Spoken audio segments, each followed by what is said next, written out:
আসসালামু আলাইকুম আরহামতুল্লাহি ওয়াবারাকাতু। বাংলা থেকে আমি খুবই গুরুত্বপূর্ণ 8টি প্রশ্ন নিয়েছি, যা স্ক্রিনে এখন দেখতে পাচ্ছেন। আমি এখন এক এক এক এক করে প্রত্যেকটি প্রশ্ন পড়ব, আপনারা মন দিয়ে শুনুন।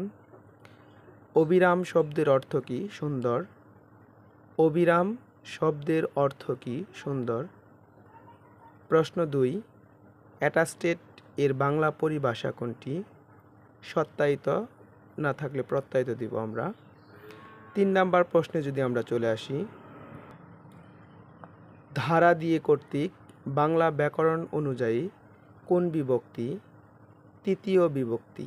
তৃতীয়া বিভক্তি আমরা জানি যে ধারা দিয়া কর্তৃক বাংলা ব্যাকরণ অনুযায়ী কোন বিভক্তি? তৃতীয়া বিভক্তি। 4 নাম্বার প্রশ্নে যদি আমরা চলে আসি, জ্যোৎস্না কোন শ্রেণীর শব্দ? জ্যোৎস্না কোন শ্রেণীর শব্দ? আমরা জানি অপ্রচলিত যেগুলো শব্দ আছে সেগুলা অর্ধতৎসম শব্দ হয়, সুতরাং জ্যোৎস্না হচ্ছে অর্ধতৎসম শব্দ।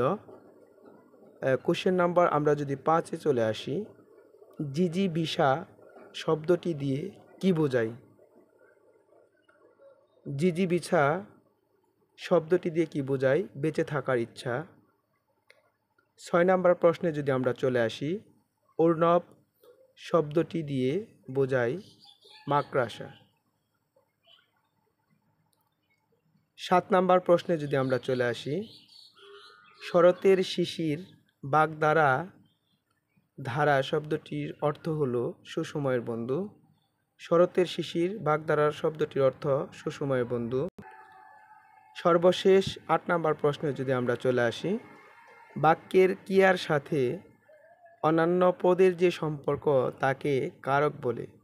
প্রশ্নটি আমি আবারও বলছি যে বাক্যের ক্রিয়ার সাথে অন্যান্য পদের যে সম্পর্ক তাকে কারক বলে। এই প্রশ্নগুলো খুবই গুরুত্বপূর্ণ। অনেক চাকরি পরীক্ষায় বারবার রিপিট কোশ্চেন হয়েছে। আশা করি এই ভিডিও থেকে আপনি একটু হলেও উপকৃত হবেন। আর এরকম নিত্য নতুন ভিডিও পেতে আপনি আমার ইউটিউব চ্যানেলের সাথেই থাকুন। ধন্যবাদ, ভালো থাকবেন।